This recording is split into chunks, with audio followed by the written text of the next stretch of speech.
Welcome to Luca is a Billionaire, where the only thing I invest in is your answers. In this video, I will show how to change a Kia Forte tail light.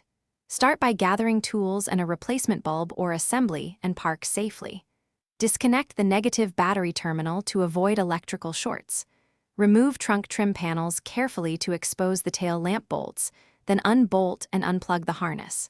Swap the old unit for the new one, reconnect wiring, test illumination, and reassemble panels before driving. Gather the right tools and parts to save time and prevent mistakes. Use a 10mm socket and trim tool to remove panels without damage. Confirm whether you need a bulb replacement or a full assembly to match the vehicle fit. Keep a flashlight handy for dark recesses and a clean cloth to wipe connectors.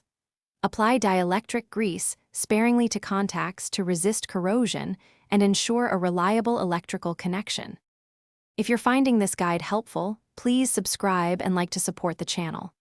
Quick recommendation: bring your space to life with the Echo Dot smart speaker, which makes setting timers, playing how to playlists, and keeping both hands free much easier while you work on your car. It's compact, fun, and fits any workspace. Check the description for the link and other deals, and now let's get back to the video. Work methodically through each removal step and stay relaxed. Pry trim clips gently to avoid breaking plastic and store fasteners in a small container. After unbolting the lamp, pull it straight out to prevent scratching the paint, then disconnect the harness by pressing the locking tab. Fit the replacement so alignment tabs engage, reconnect the harness, and tighten bolts snugly. Test brake, reverse, and turn signals before returning trim to its place. Thanks for watching and please subscribe. It's the best investment you'll ever make.